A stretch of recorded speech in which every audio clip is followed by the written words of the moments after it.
Hello, math friends. Today we're taking a look at Lesson 5.1, Chapter 5, Lesson 1. And please write that down on the next page in your math notebook.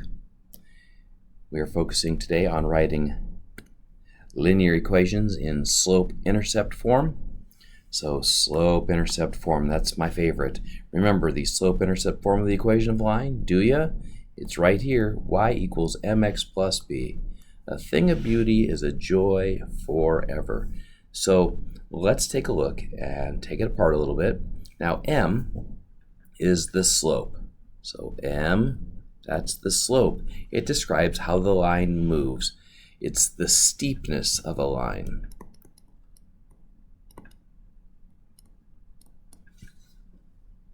And the slope, m, is the rise over the run. So technically it's a fraction. Now the rise, of course, it can go up or it can go down. But the run is always from left to right. Now if m is positive, so if it's positive number, it's going to be going up. If m is negative, then the rise goes down. So you have a negative rise. But remember, the run is always left to right. And you're going to want to write all of this stuff down that's in blue. Now, B is the y-intercept. It describes where the graph crosses the y-axis. So if you have your graph here, we have our x-axis here, the y-axis here, and if you have a line and it crosses the y-axis right there, that's the y-intercept.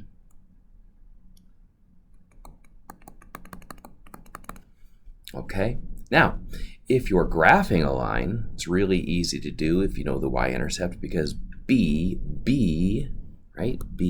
is where the line begins. That's why I think they use the word begins to describe the B.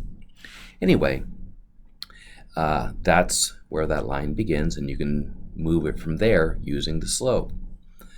Now you can write the equation of a line if you know the slope and the y-intercept. It's super easy because all you have to do is basically copy y equals mx plus b, but substitute the slope m with whatever number you're given for the slope, and the y-intercept b, you can just use whatever number you're given. So in this case, we have the slope is -2, and the y-intercept is 5. Well, we can write that down. So we just keep the y equals m, that's -2 times x plus b, which is 5, -2x plus 5, and that is in slope-intercept form. Super duper easy to do that if you know the slope and the y-intercept. Now let's take a look at what if you're given a graph of a line. You can write the equation if you're given the graph of a line. We can see here that this line intersects the y-axis right here at 0, -4. So the y-intercept, the b, is going to be -4. So b is -4. And we can also see that the line passes through this point up here at 2, 0. So we can find the slope of this line using the slope formula. Please remember the slope formula. It's rise over run. That's the change in y over the change in x. So when we do this, this is y2 minus y1 over x2 minus x1. So when we look at these points on the line, we can say, okay, this is x1, this is y1, this is x2, this is y2, because there's 2 points.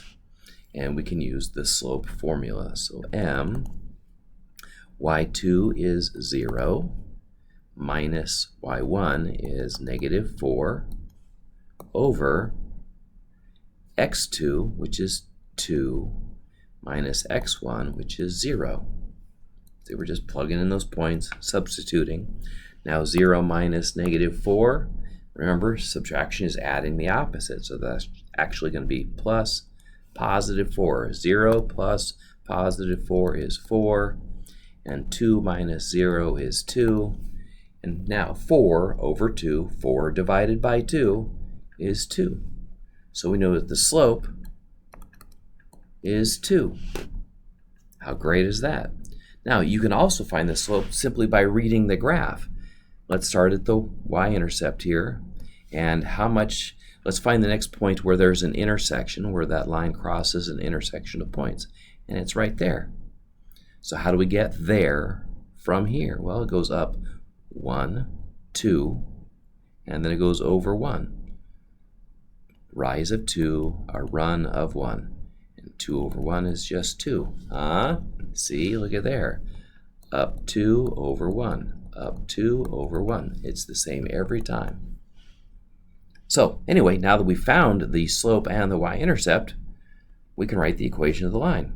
Y equals the slope, which is 2, times x, plus the y-intercept. Well, that's plus -4, but we don't want to write plus -4. That's just crazy. So that would be y equals 2x minus 4. Because the y-intercept is -4, we just write -4. All right, how easy was that? It's just really that easy. Okay, well, here's your practice for today. And you, of course, can find this in the slide where you found this video and either print it off or copy from there, or pause your video and copy it down here. Looks like you're going to need graph paper. Have a great day, folks. Don't forget to be awesome. I'll see you next time.